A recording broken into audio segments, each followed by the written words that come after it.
The Dave Hooker Show. A presentation of Off the Hook Sports. Objective insight, expertise, top guests. Available on YouTube, Apple, Spotify, and the Off the Hook Sports app. Download now for free. Also available on offthehooksports.com. I compute and obey. Now to Dave Hooker. Ready.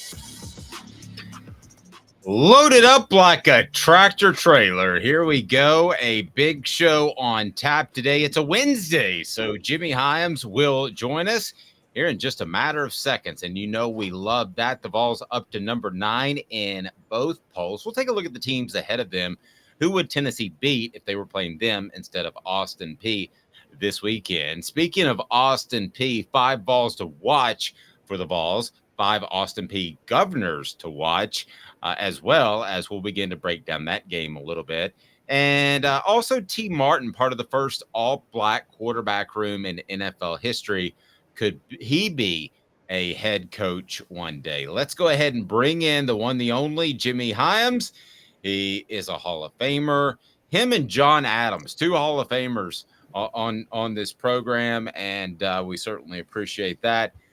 Jimmy at least doesn't poo-poo the Hall of Fame, where John's always like, well, you know, it's just political. And Jimmy, how are you, sir? I'm doing fine. You can't imagine the strings I had to pull to get John Adams in the Hall of Fame. My God. I bet. Oh, boy. The vote was close. Everybody's like, I like Jimmy on the board of selection committee, but maybe no more. So, Jimmy, you were at the U.S. Open last week. Yeah. Thoughts on that? Well, I thoroughly enjoyed it. It's been on my bucket list. It's something I was unable to do when I was working full time. And my wife kind of helped arrange this trip a few weeks ago. So we went up and saw some of the greatest tennis players in the world. Novak Djokovic. We saw Carlos Alcaraz. We saw Venus Williams in her last match. I saw John Isner, who retired. I saw Ben Shelton play. There were a lot of tremendous players that had an opportunity to watch. So it was a lot of fun. I saw 3 days of tennis and thoroughly enjoyed it. Yep, sounds pretty cool. We've got a lot to get to as college football will be the topic of discussion. Jimmy and I are kicking around a tennis show on our YouTube channel at one point. I would rely heavily on Jimmy with that. It would be setup question after setup question. Here we go right now. Caleb, by the way, how are you on this beautiful day? Pretty good. Sorry, I was just laughing at the pun setup question. I caught that. Oh, I didn't even mean to say it. I've just volleyed that your way. Here we go. Today's tough question. Today's tough question. Take a side. Take a stand. The Dave Hooker Show. A presentation of offthehooksports.com. Today's tough question is brought to you by Andy Mason of andymasonrealestate.com. Tennessee number 9 in both the AP poll, the one that matters, and then the coaches poll, which sports information directors do. So they are number 9 in both. And we want to, first of all, assess, is that about right? And then I want to look at the 8 teams that are ahead of Tennessee. Would Tennessee beat those teams if they were playing them on Saturday instead of Austin Peay? So, Jimmy, let me start with you. What do you think about number 9? I think it's about right. When you look at what everybody else did, I don't have any argument with being Tennessee in that position. Going into the season, I thought they would be ranked between 10 and 12. That's about where they were.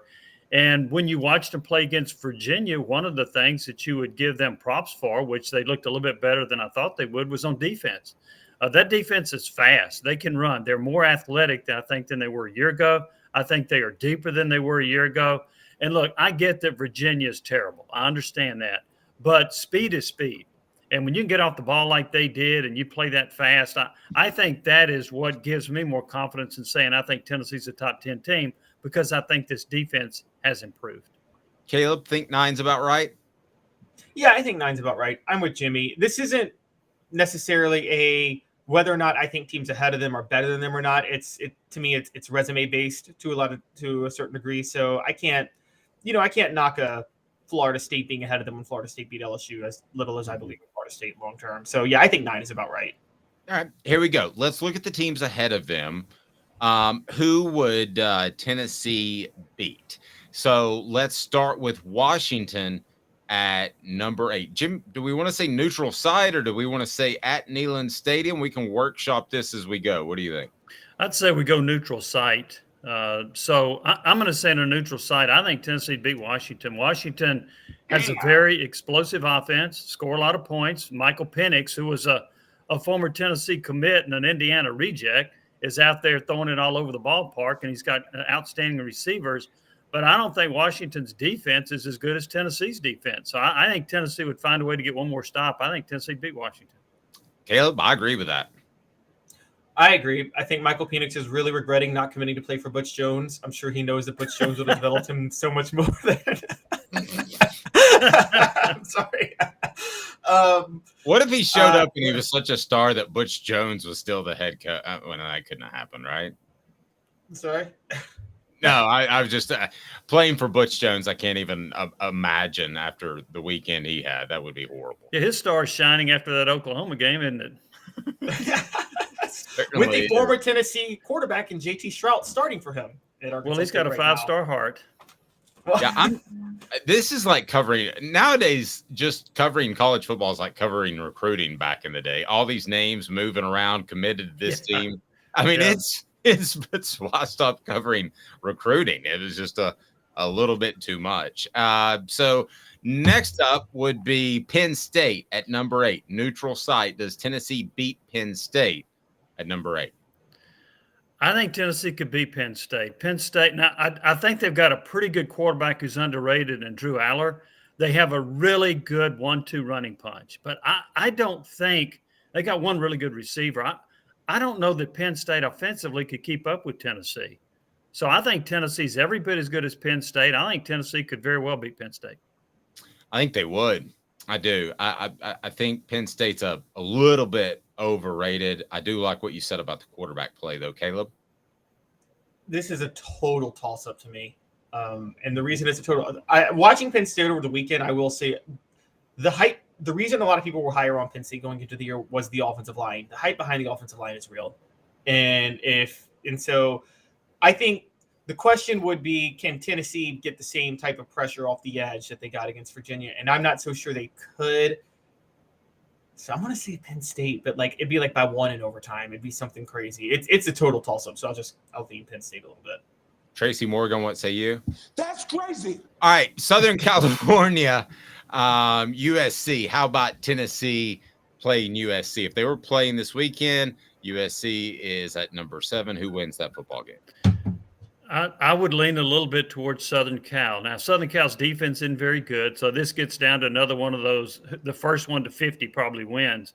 But I think that the Southern Cal offense is a little bit further ahead than Tennessee's. They've got a Heisman Trophy winning quarterback. It's hard to argue that he's not better than Joe Milton.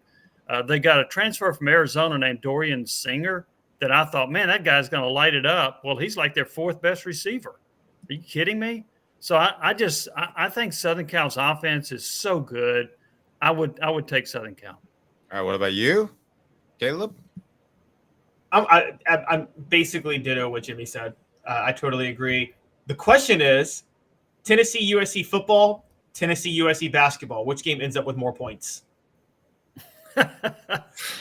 Oh, football. I think football too. I don't trust. Well, I think Kevin O'Neal. If Kevin O'Neal was still at Southern Cal, it'd definitely be football. Oh my gosh, yes. Rick Barnes and Kevin O'Neal going at head-to-head. That would have to be the most boring matchup of all time. Guys, what about Ohio State at number 5, neutral site? Tennessee beat Ohio State or not? Given the history, I got to go Ohio State. I think they're a pretty complete team. Although I'll say this, their quarterback play was a little bit iffy against Indiana. I think they're better than that, but I also think Ohio State probably has a better roster right now than Tennessee. I'd go Buckeyes. Caleb, I would go Ohio State as well. Well, I said Penn State earlier. I think I'm going to go Tennessee over Ohio State. I think Ohio State. That tells me that you think Penn State's better than Ohio State. This year, I think they are. Ohio State doesn't have a quarterback. Kyle McCord was bad in that game. And also just now, yes, I trust Josh Heupel over James Franklin too, but coaching wise, I'm trusting Josh Heupel over Ryan Day. I think Ohio State's got a quarterback issue. They are better everywhere else, but they got a problem at signal caller right now. Florida State, the Seminoles. I'll go ahead and say I think Tennessee wins this ball game. I give Florida State a lot of credit, but Jimmy, I think Tennessee's a better football team as a whole than Florida State after seeing them. I want to hear what Caleb says. I think he was ragging on those Seminoles a little earlier. Caleb, what do you think? Jimmy's taking those seats. I am not changing my tune. I think last week was a collection of things that all just happened and spiraled at once, but I still say Florida State's overrated. And I think Tennessee beats Florida State. If LSU keeps Harold Perkins at edge rusher and Mason Smith isn't suspended, LSU wins that game. And so I'm going Tennessee beats Florida State. All right, Alabama. I don't know what to take. We got to hear Jimmy's take. Jimmy. State. Yeah, Jimmy. Sorry. Tennessee barely. Look, I think Florida State's pretty good. I think Jordan Travis is terrific. I think he's got two great receivers led by Keon Coleman, the Michigan State transfer. Their running game was not that effective. Here's the thing that was funny about the LSU-Florida State game. I kept hearing about Florida State just ran them out of the ballpark, only in the second half. LSU outplayed Florida State in the first half, had about 80 more yards, and if it wasn't for some stupid play calling and bundling when you got inside the 10-yard line, LSU still had the lead, right, 17-14. So LSU was the better team in the first half. Florida State was much better in the second half, but I would take Tennessee over the Seminoles. I'm going to go first on Bama at number 3. I take Tennessee for 2 reasons. One, I'm not sold on Jalen Milroe after a fantastic performance in week 1, so I like the quarterback matchup. And 2, I still think of that game last year in which he had, I believe, 3 turnovers. With Tennessee's pressure, I think they could force 1 or 2. So I'll go first here. I think neutral site Tennessee beats Alabama. I've got Alabama because it's hard to beat Saban 2 years in a row. Now, we did say neutral site. In Tuscaloosa, I would clearly take Alabama. Neutral site is going to be closer. Dave, I agree with you about Milroe. I'm not sold on him in spite of the 5 total touchdowns he had last week. I still don't think he's a real accomplished passer. But I would take Alabama because it's just so hard to beat Saban 2 years in a row. Caleb? I'm with both y'all about Milroe, but I'd still take Alabama, largely because I know we have faith in Joe Milton to be serviceable this year, but I think you have to be an out-of-this-world quarterback and an out-of-this-world game to beat Nick Saban, and I don't think Joe Milton's capable of doing what Hendon Hooker did last year to Alabama. I don't think that's possible. Remind you that today's tough question before we get to Michigan and Georgia is brought to you by Andy Mason, AndyMasonRealEstate.com. Best service and prices in the biz. He's my realtor. He should be yours. AndyMasonRealEstate.com. A lot of people are making real estate moves. Go to AndyMasonRealEstate.com for the absolute elite with Elite Realty and your realtor services. So Michigan, number 2, Jim. I guess I'm going to go with Michigan. They kind of bore me when I watch them, but they've got 2 really good running backs. They've got a good quarterback. They've had their roster build up over the last few years. They're pretty darn talented. They have a complete team. I would go with Michigan. I got no argument with that, even though I wonder if Tennessee could get a lead and take control of that game with their offense. But still, I would take Michigan. Caleb? I was so inspired by Michigan honoring Jim Harbaugh over the weekend after the tragic news of him being suspended for 3 games. You know, they treated it like he was dying of cancer. And so I'm going to go with Michigan on that. Would everybody say Georgia at number 1 until we see otherwise? Yes. Nope. Whoa. Yeah. Oh, we got a nope. We got a nope. I know I'm all over the place. Jimmy, I have ranted about this with Dave all off season. If there's somebody, they always say there's somebody I don't bet against. There's somebody I religiously bet against, and it's Mike Bobo as an offensive coordinator. If Mike Bobo was coaching the other side, I'm always willing to bet on. He is a Jim McElwain protege. Okay, and we're going to see Jim McElwain running Georgia's offense. They don't look like they got a quarterback right now. Yes, I'm saying it. If Tennessee played Georgia on a neutral site, they'd win right now. Wow. Jimmy, I don't know what to say. The guy hates Mike Bobo like I hate fascism. I mean, it's just it's very strong. Let's get to Jimmy's column that should be on offthehooksports.com as it was being posted as we speak, and it leads us to what the H, and it's brought to you by Zen Sports. What the? What was he thinking? Release the hounds. The Dave Hooker Show. Keep cool. A presentation of offthehooksports.com. 49 points. Tennessee dominates the line of scrimmage, 5.5 yards per carry. Joe Milton against a soft defense looked effective, except for a little streak of about, 5 or so plays in the first half. But Jimmy's column is why Tennessee fans should not be worried about the Vols offense. On the surface, if you're somebody reading this after watching that first game that lives, in Nevada, you're like, well, why in the world would they be worried? But Jimmy, you wrote this for a reason. You must be hearing that some fans are a little bit concerned after what Tennessee did last year, that maybe they took a step back. What's your take on that? Well, there was a survey that was, do you feel like Tennessee's offense is clicking? The other question was, are you worried about their offensive performance? Or the third part of that was their offense has a long way to go, something like that. 46% were worried about the offense. Now, there's several things where I would disagree with that. Number one, it's game one. Look at Ohio State in game one. How did they look? Even Georgia, as Caleb pointed out, they didn't look very good on offense for a while during the course of that game. Not a lot of teams are clicking on all cylinders. But Joe Milton did throw for over 200 yards. He has not thrown an interception during his Tennessee career, and that's 174 pass attempts. He also was a more engaged, more authoritative runner. I was looking for that. You didn't see that last year out of him. I thought he did a better job of running the football. I thought his reads were good. I thought his decision-making on who to throw to was good, with maybe one or two exceptions. He had one series where he threw 3 bad passes. But look at that run game. You don't have Cooper Mays. You run for 287 yards. One back gets, 12 carries, another 12, another 13. One back averages 9.6 yards a carry. Another back scores 4 touchdowns.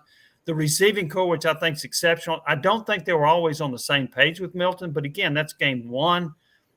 So I think this offense is really good. Taking a step back, yeah. Now, a step back to me is going from averaging 46.5 points to 40. 40 is still going to be in the top 10 in the country, maybe the top 3 in the SEC. So their offense is still going to be exceptionally good. And what I kind of chuckle at is, as I wrote my column, Josh Heupel has raised the bar on offensive expectations. When you get 49 points and you're worried about your offense, goodness gracious, I wonder what Jeremy Pruitt's thinking. Well, I don't know, just how to get through the day, probably. But Caleb, I actually feel better about Tennessee's offense after seeing the game on Saturday, because I think they'll be able to control the ball. I thought that Cooper Mays would be a bigger loss than it was. Yeah. Again, we're talking about Virginia, but Caleb, I feel better about Tennessee's offense to be able to control the ball when they want to in the running game. And I think the big passes downfield will happen. Virginia was playing very soft. Yeah, I agree. And also, how much do we think Heupel played a lot closer to the vest because he knew he was facing Virginia and wasn't too worried about what he was going to deal with? I think that Tennessee is largely okay. Jimmy, it's funny you brought up the 174. I think Hooker set the record for 261. Mm-hmm. Tennessee doesn't play Alabama until, 6 games later. How possible is it that Joe Milton breaks that record of consecutive passes without an interception at Tennessee? It's very possible. Now that we brought it up, somebody from Austin Peay is going to get one. But no, I think it's really possible. And the thing that's stunning, and I saw the News Sentinel wrote this, and it's a really good piece. Under Heupel, Tennessee's had 73 touchdown passes and 6 interceptions. Look at that touchdown-interception ratio. Nobody in the country the last 3 years has an touchdown-to-interception ratio close to that. And they've actually thrown, I think he wrote 830 passes under Heupel with 6 interceptions. Are you kidding me? That's an incredible ratio. So I think that they do a great job of coaching the quarterbacks to make great decisions. And I think that's reflected in that stat. Jimmy, give me some history. You got a couple of years on me. Goodness gracious. I can't think of any quarterback to interception ratio that's even in that ballpark historically. The best ratio I can remember for Peyton Manning was his sophomore year. I think he had 22 touchdown passes and 4 interceptions. Darrell Dickey, I think, when he took over for Tony Robinson, only had one interception. And he didn't throw that many passes, but I think he only had one interception. And he was very careful with the football. Most of his passes were screens or underneath throws. He didn't throw that many downfield. So I think Manning's 22-4 is one of the best that I can recall off the top of my head, other than what Hooker did. Hooker last year was 27-2, which is incredible. And then the year before he was, 31-4, something like that. So that's an amazing touchdown interception ratio. And we've seen, and right now Milton has 14 touchdown passes and no interceptions as a Tennessee quarterback. Here's the other thing to remember, guys, is that I think that Joe Milton is going to be really good. And I feel like a broken record, but I've said this on the slant routes and dig routes, and maybe he's not as good downfield as Hooker, but that's fine as long as you're moving the chains, Jim. It is. And one of his long balls that he threw, Ramel Keaton dropped it. So that if you give him that completion, that's, I don't know, was that 60 yards or so, whatever it would have been. Add that to his total. But having said that, I think that Joe Milton has become more conscious of not overthrowing people. He did that a lot his first year as a starter in 2021, the first couple of games. And then when he came in off the bench, he did the same thing in 2021. He didn't do that last year. And I think he's almost conscious, I think, of, well, I don't want to overthrow him. So if anything, I'm going to underthrow him a little bit. But he's been much more accurate with the deep ball, starting with the Clemson game, which Tennessee, Caleb doesn't think they played them, but they did. They played Clemson in a bowl game. And I don't think Clemson's been playing football for a year. But Duke would agree. But I do think Hooker's been more mindful of not overthrowing receivers. Give them a chance. Let your 6'4" Dante Thorntons or your guys jump up there and give them a chance to catch the football. So I think you'll see him be more accurate with the deep balls. Sometimes the slants bother me because if he misses a slant just by a little bit, then that overthrow could end up being an interception. Very true. And it's coming in hot, so it's easy for the receiver to make the mistake as well, Caleb. Yeah. Jimmy, one of the things that Dave actually brought up to me that's kind of interesting that you probably are familiar with, because I was so young in his prime, I didn't know it as well. But we're old, what is Caleb saying? No. I was 10 when I was watching. I see a lot of the Josh Heupel, Steve Spurrier comparisons. But Dave brought up that Heupel seems to have more patience, which is the sense that Spurrier would see he would run the ball, but he would eventually get restless and try to force his fun and gun system. Do you see with Heupel where, because you brought it up that they played soft coverage, if teams play soft coverage all game, doesn't Heupel seem the type that, okay, I'll just run it the whole game then. I'm not going to try to force my deep passes if you guys are going to sell out to stop it the whole game. Yeah, well, he'll do two things. If he's got the numbers, and by spreading the field, a lot of times he has the numbers. When the defense only has 5 or 6 in the box, he's going to run the football because it just depends on what the safeties do and how they align. If they go and respect the receivers that are lined up 53 yards apart. Here's the other thing about him. If you play off of him, he'll continue to throw those little quick screens out there to Squirrel White or to Jalen Wright or somebody else. He'll continue to do that because he is more patient. Dave's exactly right. The other thing is you famously remember Steve Spurrier would throw his visor quite a bit as he got frustrated during the course of a game. I don't think Heupel would ever throw his visor. I think he is more patient. I think if you show that frustration, that carries over to your team. I think Spurrier, actually, as great as he was, I think he actually cost his team a couple of times when he would get frustrated and impatient. Completely 110% agree with that. Do you remember that we were sitting one time in a retirement community with John Chavis, and that was before the 2001 season? And you said something off the air to the effect of, you kind of feel like you got him a little figured out, don't you? And he goes, maybe a little. And it was just to not allow him, no matter what, and that was the Prowler package year, to not get beat by the pass. Yes. And so Tennessee recruited to that too. They recruited a lot more speed to keep up with Florida's receivers, and that's how they were able to sort of catch up with that Florida offense. Now, and so they would take a safety and move him to linebacker. A linebacker would go to defensive end. The defensive end would go to defensive tackle. They did everything they could to get more speed on the field, and that paid off against Florida some, not all the time, but it paid off some against the Gators. Absolutely. Let's go to 4 downs now. And that is brought to you by our friends at Zen Sports. 4 downs. 4 questions. 4 answers. The Dave Hooker Show. Four. Downs. A presentation of offthehooksports.com. Alrighty, the players that you need to watch, 5 players to watch for Austin Peay. Here is the list on offthehooksports.com. Why don't you go ahead and throw out the 5, and then I want to break those down with Jimmy. So, Caleb, you wrote the piece. Who are the 5 that Tennessee fans should keep an eye on this weekend? All right, so I'm pulling it up now. Sorry, just give me 1 second. I'm the youngest one here, and somehow I turned into a boomer trying to figure out the internet. What's this internet thing you guys speak of? Worldwide interweb. Thank you, Al Gore.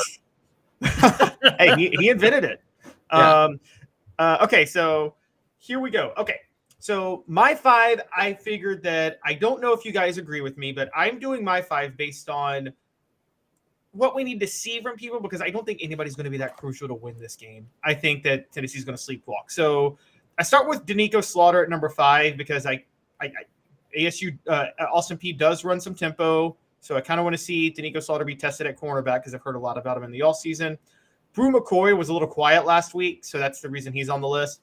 John Campbell Jr., the reason I have him here is there's no debate over whether or not he can block. We saw him lay some blocks against Virginia, some impressive ones that became highlight reels, but he still has mental lapses. He whiffed on that 4th and 1 running play. He had a penalty. So I just want to see if John Campbell can play clean.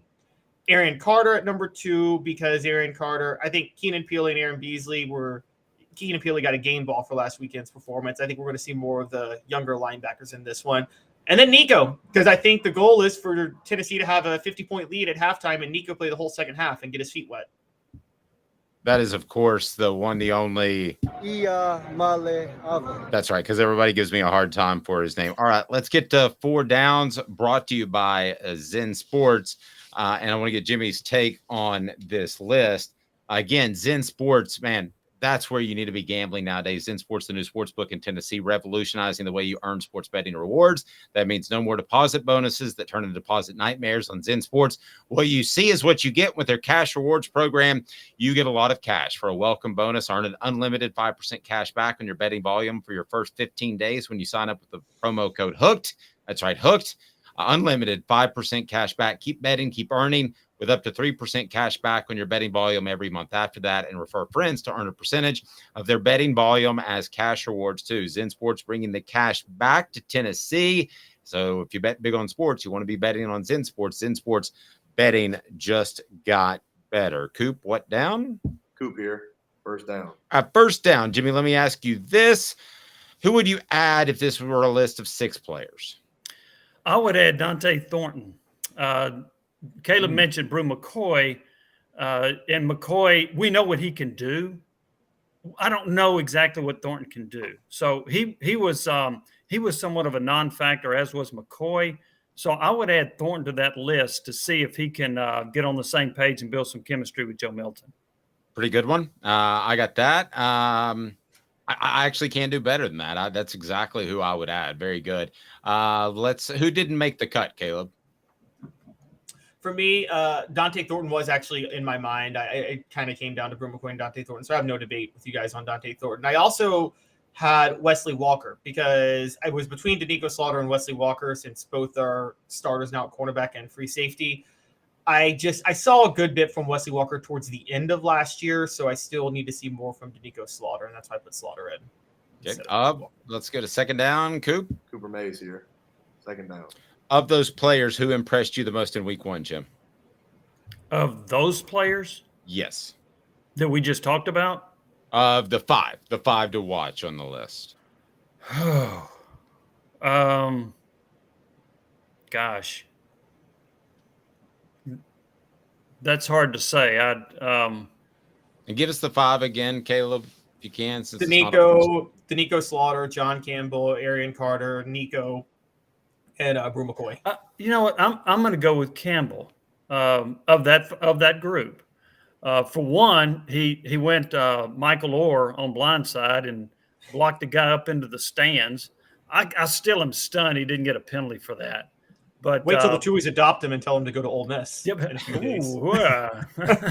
And yeah, so he showed a meanness that really impressed me. That to me, some of these offensive linemen need to get a mean streak in them, and some of them have been too passive. So that showed a mean streak. I also thought he did a really nice job of being the starting tackle for Tennessee. It's not easy to come in and take over that job, and he did so at the left tackle spot. So I'm going to say out of that group, I'm going to go with Campbell. I'll go Brew McCoy, Campbell close second. Caleb? I'm actually going to go to Nico just because the secondary didn't mess up in any way, which is an improvement. That's fair. Coop, what down? Tennessee center Cooper Mays here. Third down. Should Joe Milton still be on this list, or is he a known commodity at this point with just one game in the 2023 season under his belt, Jim? I think he's pretty much a known commodity. He's taken over the leadership of this team. What I liked about it is whenever he came out of the game, he was over there helping coach some of those players. He was helping Nico. And even then when the fans were chanting Nico, it didn't bother Joe Milton. He knows he's got the job. It's his. I liked his poise. I liked what he did as far as reading the defenses. I mentioned earlier that I thought he ran with more authority. To me, he's a proven commodity. I think he's going to be one of the 3 or 4 best quarterbacks in the SEC when the season's over. I agree with that. Caleb, you agree? Yep, I agree with both of you. I think he's a known commodity at this point. I think it kind of leads to an easy answer on 4th down, right, Coop? All SEC center Cooper Mays here. 4th down. Could Nico be too good? Could he go out there and play at such a high level that people want him to play? Some of that cropped up on Vol Twitter. I don't, over the weekend when Joe Milton struggled for just a couple of plays. I don't think that's the case anymore. I think this is Joe's team, Jim. I think it's Joe's team. Look, the most popular play on the team a lot of times is the backup quarterback. We've heard that. And Nico came in with a lot of notoriety, a lot of publicity, a 5-star, a $2 million a year guy. And so the fans are clamoring to see more of him. But I don't see him playing well enough to take over for Joe Milton. I don't see that at all. But I'll say this. I think Tennessee should be very excited about the future with Nico at quarterback. No, I agree. Jimmy, get out of here. I don't know if you got golf or what you got going on today, but we can't tell you how much we appreciate the time. And his column is on offthehooksports.com. Thank you, sir. Thank you. I got golf coming up, and don't worry about that Tennessee offense. They'll score 60 against Austin Peay. They will. He is Jimmy Himes. Great stuff. Thanks again, Jim. Thank you, guys. Coming up on the program next, the Governors you should watch. And T. Martin, this is pretty cool, is part of the first all-black quarterback room in NFL history. Could he be a head coach one day? We'll talk to T on the Celebrate 98 series. We haven't at this point, but we will. You give me 2 minutes and I'll tell you the Govs you need to know about. And Tennessee's going to play well. Tennessee's going to win, but here's some guys to keep an eye on. And kudos to T. Martin, especially on a Condridge Holloway week in which he was such a transcendent player in terms of race and football. With Caleb Calhoun, I'm Dave Hooker. 2 minutes.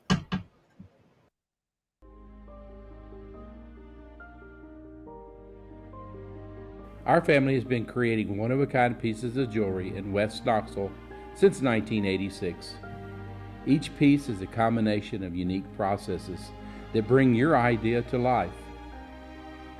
Every day in our shop, a truly special item with a story all its own is being manufactured in our facility, bringing the history and family sentiment into a whole new generation of life. We are grateful that you chose us to be Knoxville's best jeweler, a title that we value and respect. Because to me, being a jeweler and owning a jewelry store are not the same thing. I'm Rick Terry. I'm a jeweler, and we want to be your jeweler. Kingston Pike and Campbell Station Road in the heart of Farragut, and downtown on Gay Street right next to the Tennessee Theater. Hi, Mike Davis here with City Heating and Air, reminding you to always dare to compare. Our team provides quality local heating and air service, installation, and maintenance across East Tennessee. We use only the best equipment like American Standard heating and air conditioning for your residential, new construction, or commercial needs. Honesty, dependability, and customer satisfaction have been the cornerstones of our business since 1961. City Heat and Air. These mountains hold and defend a spirit far better than moonshine. A drink that holds flavor that becomes necessity. A hard cider made and relished by folk who are as hearty as they are legend. A refreshment that can only be found in one place. With a taste that makes you say, give me 3 bottles of the good stuff. Tennessee Cider Company, where necessity can be found. What's up, everybody? This is Jacob Warren, asking you to like, subscribe, and share. Dave needs this. Who's this guy? Hello, wizard. The Dave Hooker Show, Who? a presentation of Off the Hook Sports. What? YouTube, Apple, Spotify, and the free Off the Hook Sports app. Back to Dave Hooker. By the way, Willie Galt's birthday was yesterday. How good was that cat? And how good was that run of receivers that they had? Wow. Pretty darn good. Yes, that was from the 1970s on, and they don't have the same type of stats that you see receivers have now, which is why Clemson has claimed that they're the wide receiver U of modern day. But for Willie Galt and Larry Severs and Stanley Morgan, Stanley Morgan played running back at Tennessee before he became a receiver in the NFL. But Willie Galt, Larry Severs, Tim McGee, for them to put up Anthony Morgan, they put the stats they put up for the 80s were pretty darn impressive. No, absolutely. So happy birthday to him. And of course, the track star. That's something that you kind of miss with the specialization of football nowadays. And Tennessee had a great history of that, of guys who could run track and a great track program. And, Fred White came to Tennessee to run both or to do both. And it's just really difficult. I knew it was difficult at the time to miss spring practice because of track. And I don't think the coaches are all for it anymore. And they can go in another direction in recruiting. If you say, hey, I'm going to miss spring practice, it's hard for me to imagine somebody voluntarily missing spring practice for anything, including track. Yeah, it really is. It really is now, particularly nowadays. I mean, especially at the recruiting level, people who miss it to play baseball, their recruiting rankings, they actually get punished in the recruiting ratings when they do that. If they play another sport and don't do the football camps in high school, which to me is just an absolute embarrassment. I mean, I'm going to call out the recruiting services now. You shouldn't hold that against kids if they're playing another sport in the spring. You really shouldn't. Some other great ones, Carl Pickens by Robert. That was on the message board. He was pretty good. Maybe the most talented receiver to ever play at Tennessee. Alvin Harper. I loved him when he was with the Dallas Cowboys, stretched the field, opened it up for Emmitt Smith. Robert, we're both showing our age. There's no question about it, but I got no problem with that. And then I accidentally clicked on the wrong one, so I don't know how I did that. I'm going to go back to Alvin Harper, and just so I know how to shut it off. There we go. The most important play Carl Pickens ever made at Tennessee, though, was not a catch. It was the return against Florida. It wasn't the return. No, that was Dale Carter who had the return against Florida. Oh, you're right. Sorry. Yeah, who was it? The most important play Carl Pickens ever made. And see, I watch highlights and I can actually learn fundamentals of details of football from the 90s from watching highlights on YouTube. I'm just that good, guys. But believe that. Carl Pickens' most important play was selling the deep pass so the screen to Aaron Hayden could work out against Notre Dame. Carl Pickens ran his man all the way out of the back of the end zone. Have you ever watched that screen pass? The screen pass that gave Tennessee the lead against Notre Dame?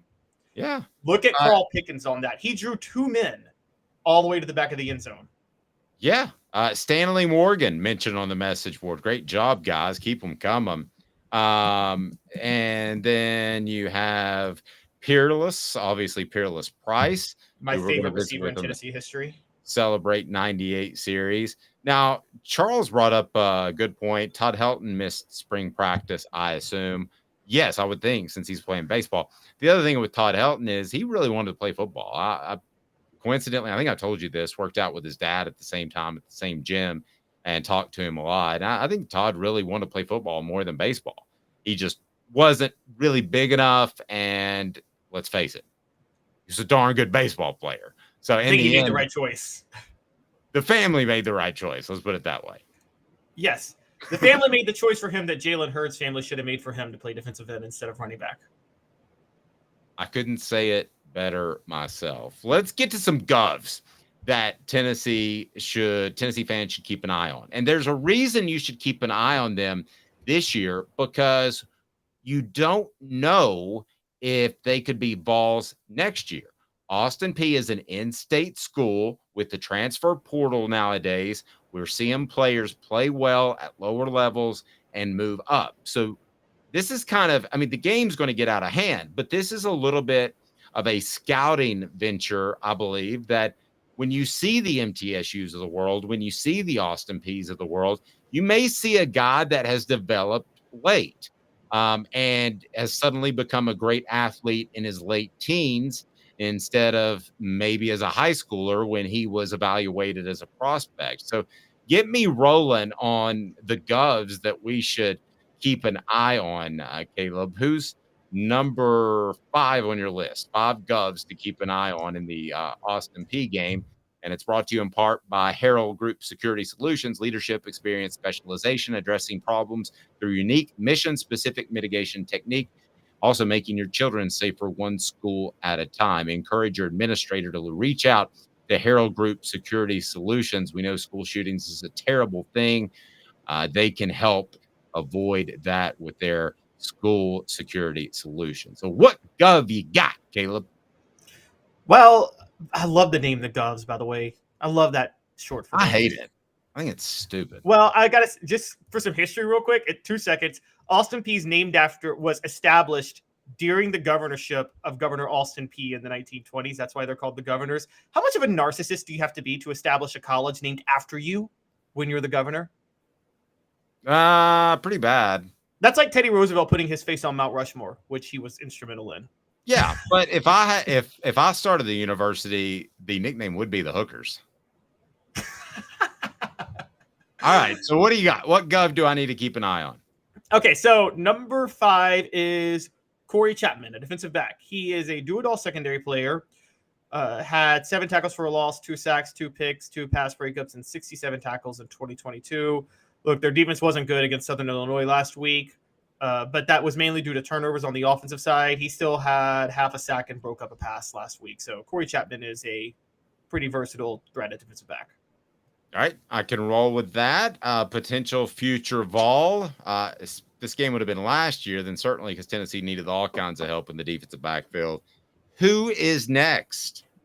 So Chandler Curtin, the right guard, he was a freshman All-American at the FCS level last year. And it's funny you bring it up. Javonte Spraggins is probably gone this year. Tennessee's going to be looking for some right guards next year. Freshman All-American at the FCS level. Not crazy to think they couldn't emerge into a Power 5 player at some point. Yeah, and I'm not talking about castaways from Austin Peay either. I am talking about legit players that make the move up, and we've seen those. I mean, in some ways, I would say Keenan Peely is that type of player. I think going from BYU to Tennessee is proof that he was better than evaluated. That's why he went to BYU, and it was close by. But then he goes to Tennessee, which is a step up. So not taking Austin Peay castoffs, but Austin Peay guys that are really good. Who else should we keep an eye on? I have a feeling that there is a tight end in the mix with a fantastic last name. Yes, Jordan Goko. And he's going to be I'm there. Coco for Go-Go catches. Go-Go catches. Cuckoo for Goko Puffs. Yes. So last year, their main receiver was Drake McCree, but he's transferred to Texas Tech. See, there's an example. There's an example of a guy who moved up. Yes, exactly. And he transferred to the wrong school. Austin Peay may beat Texas Tech this year. I'm sorry. Bad joke. But you would say Texas Tech's a better program than Austin Peay, right? Yes, I was obviously kidding. Texas Tech is a better program. Gotcha. But yeah, no, he had 3 catches for 23 yards in the opener. Look, with questions still out there about Tennessee in the secondary, don't sleep on somebody like a tight end. All of their receivers are like in the 5'7" to 5'10" range. I think the defensive backs will handle them fine. But, a tight end could be a mismatch for Tennessee in pass coverage. So just watch out. That's all I'm going to say.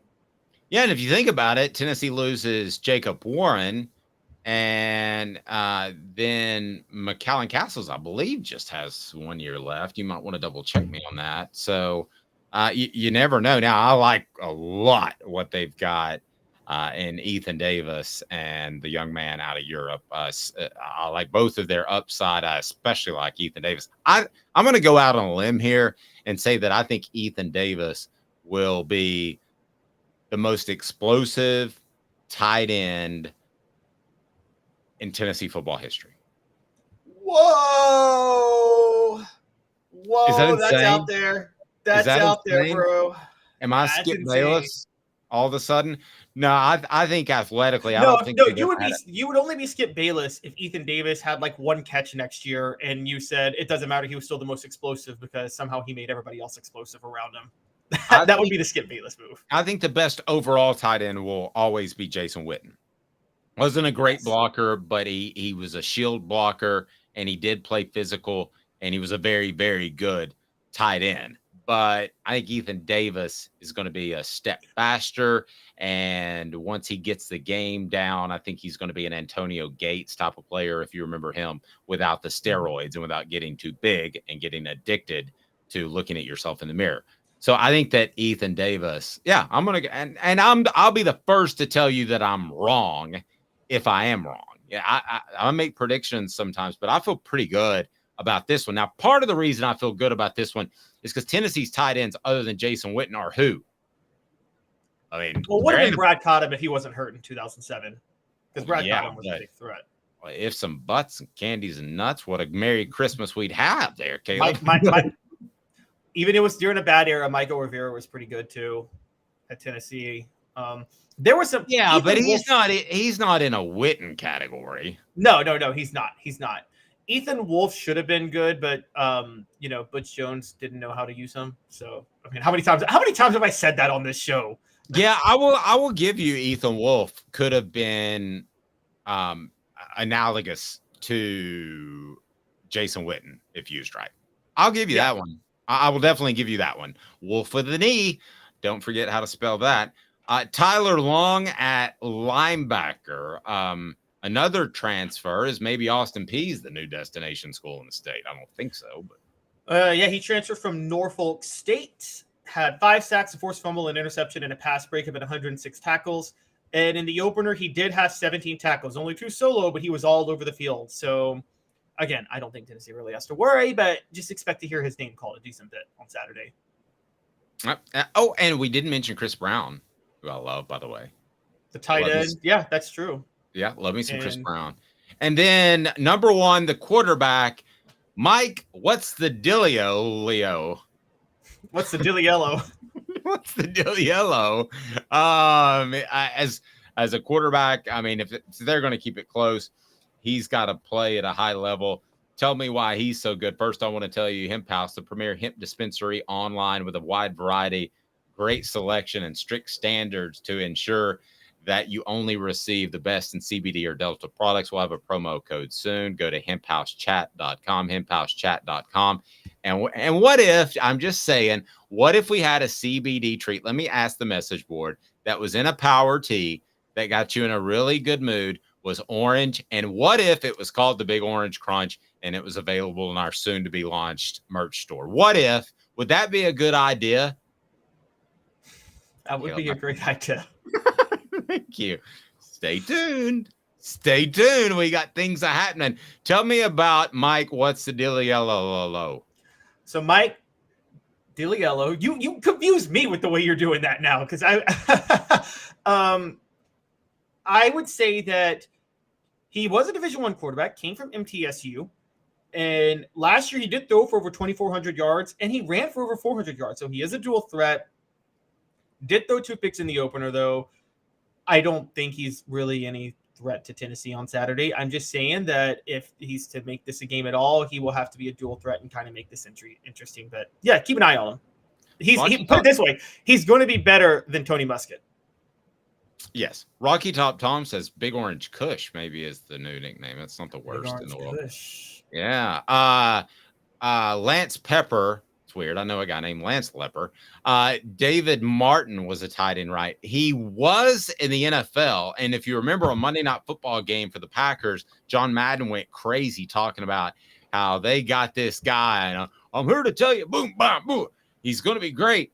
Well, it's because they moved him to tight end because they were paying him to do so. He refused to move to tight end while at Tennessee, which was a huge, monstrous mistake. He should have agreed to make the move because he wasn't quite fast enough to play receiver. Had he been a tight end, I will say this, had he been a tight end the day he walked on campus and developed those skills, David Martin, not exaggerating, David Martin would have been the second best tight end in Tennessee history to Jason Witten, would have made a couple of Pro Bowls, would have been an all-SEC tight end. I kid you not, but he absolutely refused to move. It's one of the few times that I've seen a player refuse to move and they kept him on the team. I mean, usually it's they jettison you out. Here's the crazy part, too, because remember, after Peerless Price in 98, no disrespect to Cedric Wilson in 99, but I think Tennessee was a little bit shorthanded in how they could distribute the ball to receivers in 99 and 2000. Don't you think David Martin could have helped T. Martin out a lot had he played tight end in 99 and given T. Martin another option? Brother, I'm with you. I mean, everybody in the program thought he should move to tight end. Every analyst thought he should move to tight end, but he did not. I mean, I think he is right up there with Alvin Kamara's as far as untapped potential at Tennessee. I think Kamara would have been an all-SEC player. Who are some of the others that you would throw out there? Not to get off on a tangent, because I do want to get to this T. Martin topic, but who are some other players? And fill us in on the message board. Let me hear a couple of you, because who are some players that just had unfilled potential? Another one I would add, because of injury, not his fault, Michael Munoz. I never thought he was the dominant player that he would have been if not for the injuries. Who else would you float out there as guys that did not reach their potential? Man, I'm just going through the Butch Jones era at this point because I'm thinking Josh Malone, Pig Howard. Now, Pig Howard did get dismissed from the team, but still, it's a who's who of misused players from that time period. John Kelly. It's bad. Now, if I were to go to the former years, when I watched, I've since changed my opinion. I did feel that they were criminally underusing Montario Hardesty when he was playing for Fulmer, and I felt I was proven right when Lane Kiffin came in and made him the starter. But you pointed out to me that they wanted Montario Hardesty out there. They just couldn't get him out there because he couldn't stay healthy. Yeah, he had my 50-year-old knees. Should Tennessee continue to play lower-level schools like Austin Peay 90 seconds? We'll get into that. I'm going to tell you why they should for now, but they won't for long. Also, this about T. Martin is super cool. Part of the first all-black quarterback room in NFL history. Could he be a head coach one day? 90 seconds. We're back. He's Caleb Calhoun. I'm Dave Hooker. Before Candace, I was really heavy into the drug culture. I was selling drugs. I was just constantly in pain. I was missing like a good support system in my life. Candace has given me everything that I need in order to successfully have a wonderful recovery, in order to have a life that I didn't even know was possible. And it's not just about me anymore, and I love that. I absolutely love it. You can take your life back. Call Cadis today. With all that sun, sand, and salt water, the beach is a very relaxing place. Unless you wear contacts. Ow! Open your eyes to the best the beach has to offer with Lasik vision correction from Campbell, Cunningham Laser Center. Sports Treasures in North Knoxville is one of the South's largest sports cards and memorabilia dealers, featuring over 10 million sports cards from vintage to modern. Sports Treasures carries a full line of hobby boxes, singles, autographed memorabilia, Tennessee Vol collectibles, fan cave decorations, and so much more. See a museum full of collectibles at Sports Treasures, 4819 North Broadway in Fountain City, and Sports Treasures on Facebook. Sports Treasures, where the real sports fan goes to shop. A college football tradition like no other. Yes, sirree, boys and girls. Or a guy that just won't leave. Wow. Dad, is sad. The Dave Hooker Show, YouTube, Apple, Spotify, and the free Off the Hook Sports app. A presentation of Off the Hook Sports. Back to Dave Hooker. Well, we had another mention on the message board, one that could have been absolutely great. Now, if we want to talk off-field issues, that's a whole different conversation. But LaMarcus Coker. But, yeah, I mean, LaMarcus Coker's background was when you go home for Thanksgiving, the first thing you do is, or not Thanksgiving necessarily, but spring break, whatever, the first thing you do is you catch up with your friends and your family and your uncles, and you smoke a big joint on the front porch. Back when that would give you a failed drug test and it wasn't legal and it wasn't viewed upon like it is now. So, I mean, LaMarcus, yes, made some bad decisions, but the backdrop, I think, should be taken into account. Some other guys that maybe were underutilized. I got a Pig Howard. Yeah, I guess we could name a bunch of guys in that decade that we shouldn't even mention, 2010 to 2020. Probably a lot of guys there. All right, Caleb, should FBS schools continue to play FCS schools? And I don't know why we're still using those acronyms, because they're both FCS. They're all FCS schools because there's a playoff. But anyway, games like Tennessee and Austin Peay, should they continue to happen? What say you? Yes, I think they should for a few reasons. Now, the reason I brought this up, guys, for whoever is wondering, is because next year the SEC is going to go to 16. Look, Dave and I both think it's only a matter of time before the SEC and Big Ten are both at 24 teams, 25 teams, and breaking off, and it's just going to change the whole complexion of college football. I still think when that happens, they should work out a way to play an FCS school a year for two reasons. One, you play them in September. It kind of does help you figure out a little bit more about your football team, because it's like a preseason game, isn't it, Dave? It's like a glorified scrimmage, or a bye week. If you want to look at it, or like a bye week. Yeah, it's like an extra bye week. I would actually be okay if they decided, like, let's do week 0, the week before Labor Day weekend. Every major team plays an FCS team that weekend. And it's like an exhibition weekend for everybody. So it's kind of like it's a tune-up game. You get to find out about your team. It's like exhibition games in basketball, which you always have two versions of. So I think it helps the teams. But from the other side, what people don't realize, guys, these FCS programs, the thing that keeps them afloat is going on the road once a year and getting their brains beat out by a Power 5 elite program that's going to fill the stadium. And then that Power 5 program will write them a check. And if you get rid of that, you're going to see these FCS teams all go by the wayside. And I don't think that's good for the country. I think there's a lot of great high school football players who aren't going to get recruited by top schools, who this is their only chance to go play football. And I think that's good just for the college experience, one, but two, you find some kids out of FCS every now and then that stumble their way into the NFL. I mean, you're going to close off a massive you're going to limit the number of opportunities to play college athletics if you don't have these games. Okay, well, I agree with that, what you said. And it's going to hurt lower level schools like Austin Peay.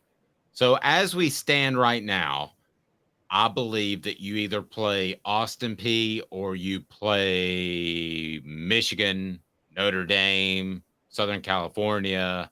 You play a big name school. There's no in between. Like the UTSA matchup, I don't get why you would schedule that. When was that scheduled, Caleb? I mean, UTSA has been a pretty good program. Could they come in and upset Tennessee?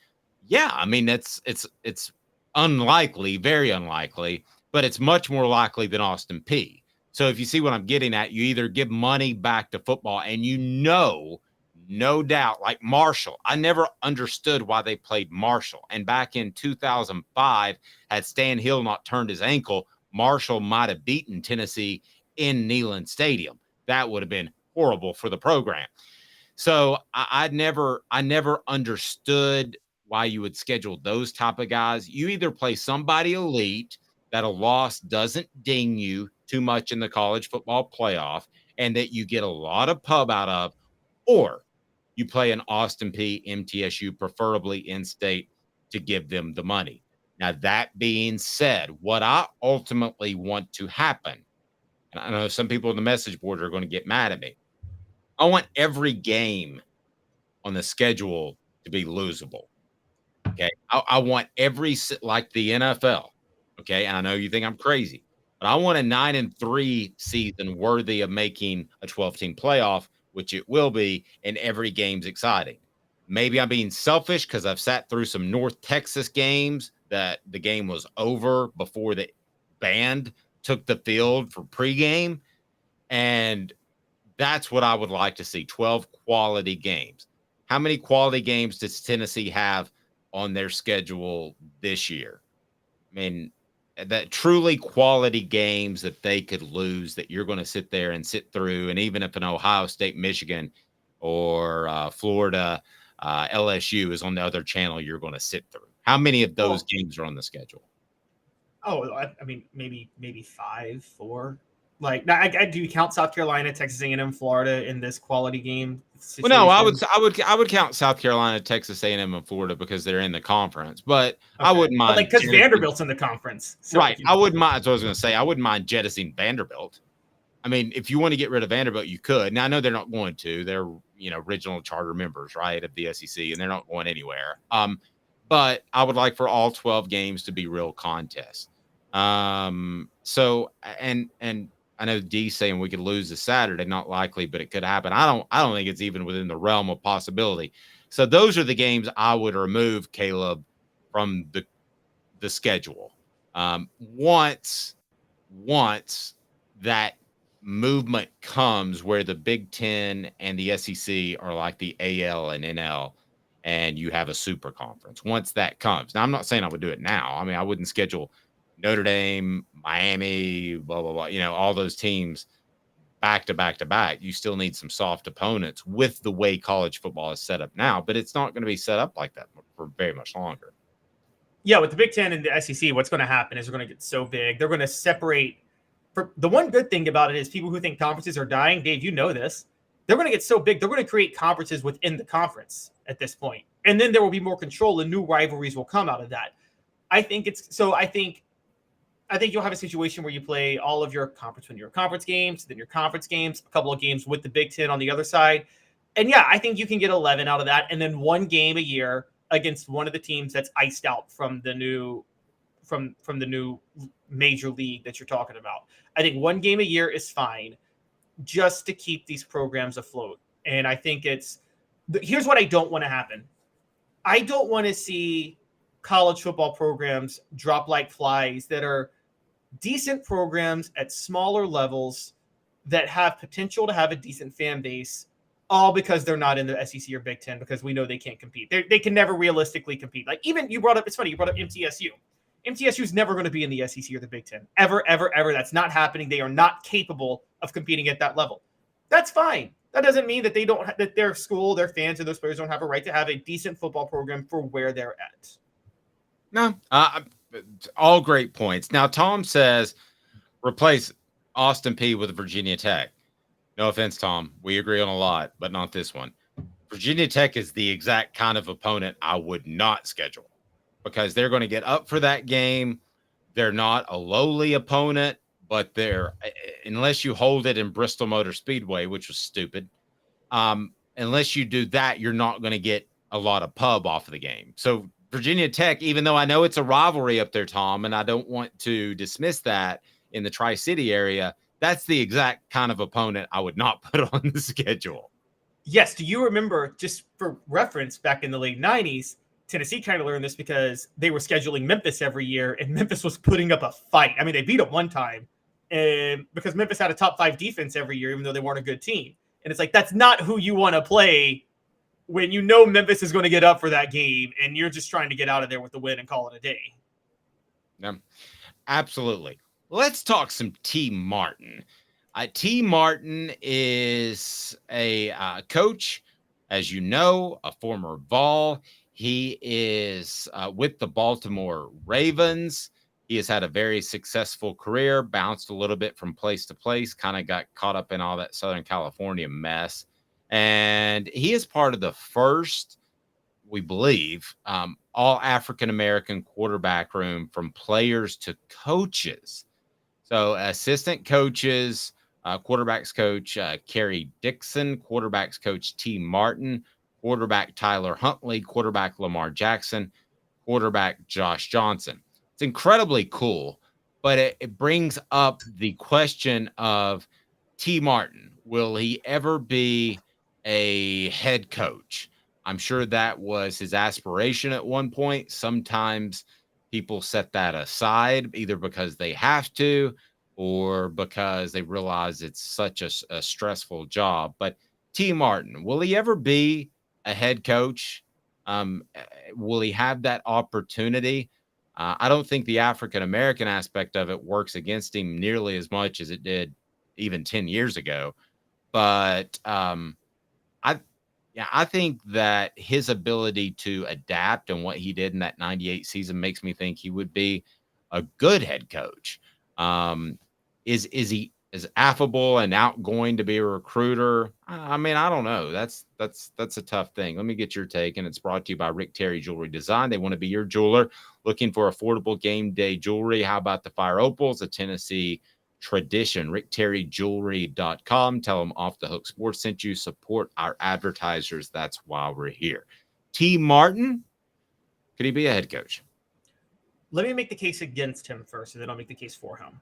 So the case against him is that his stint as an offensive coordinator at USC didn't work out the way people had hoped. He got demoted before he went to Tennessee. The other case against him is that I don't think he's like a guru on one side of the ball where he has a system where like he would, the way Josh Heupel does. And I know Josh Heupel's like, that's another stratosphere from everybody, but I don't think T. Martin is going to be like this offensive coach calling plays and developing the game plan and then letting the defense run the show like a Lane Kiffin or anything like that.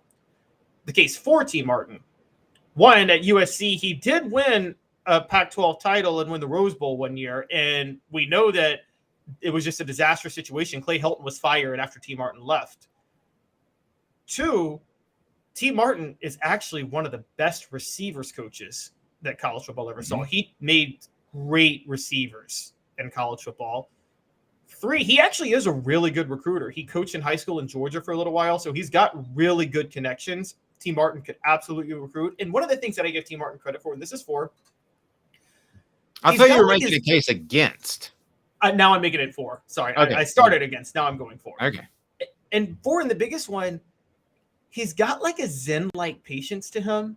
We talked about that with Heupel earlier, where I think this helped the 98 team versus the 97 team, whereas Peyton was so all on you all the time, and T. Martin was much more relaxed when things were not going as well. And I think that Zen-like patience is much more effective for a head coach than like, again, like a Peyton Manning or a Michael Jordan who would be more like Steve Spurrier as a head coach. They would throw their visor down every play. You have to be the rock. You have to steady the ship. And I think that's what T. Martin, that's the kind of coach that he would be. And T. Martin too, he played under David Cutcliffe.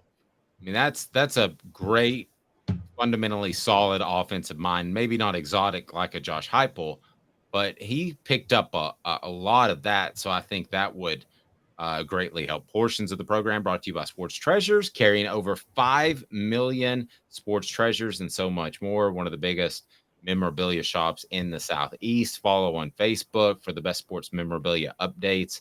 Again, Sports Treasures TN, Sports Treasures TN, if you go to Facebook.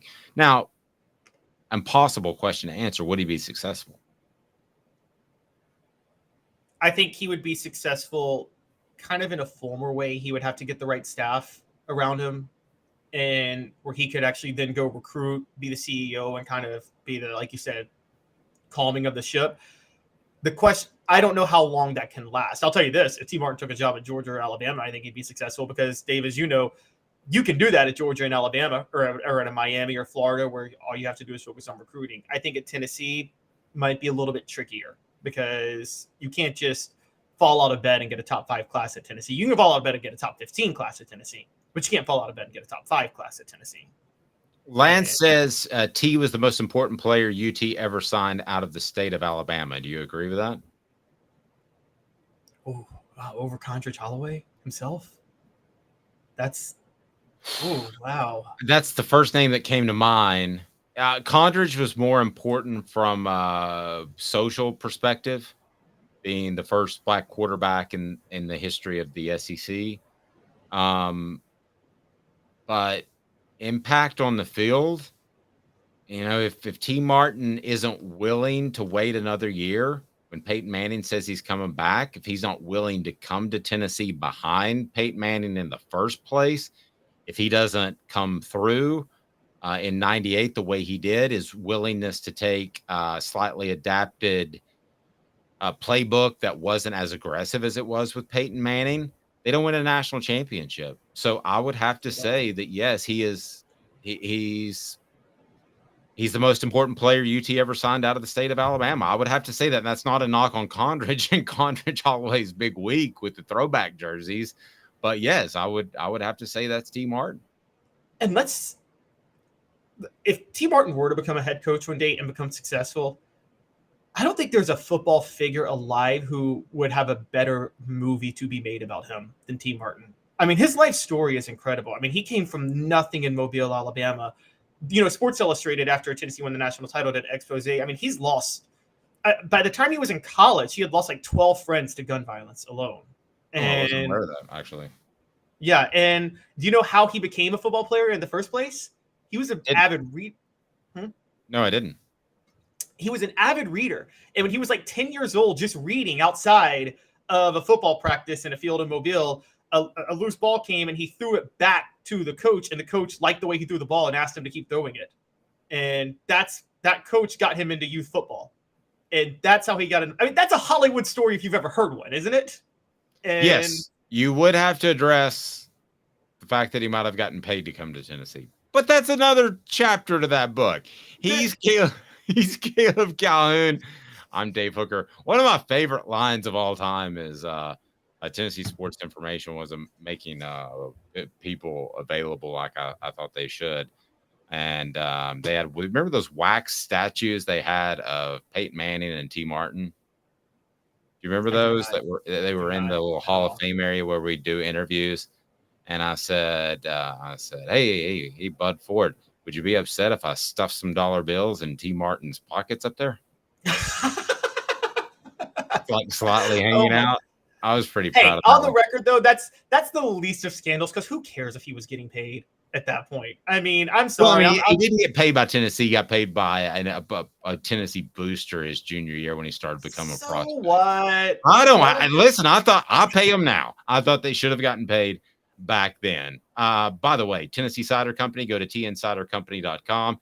The original hard cider of the Smoky Mountains. Use that promo code HAT to receive some free swag with any order. How about a hat with awesome cider? Please do that. Support our sponsors and our advertisers. That's why we're here. Go to tncidercompany.com and you can order cider from just about anywhere in the United States of America.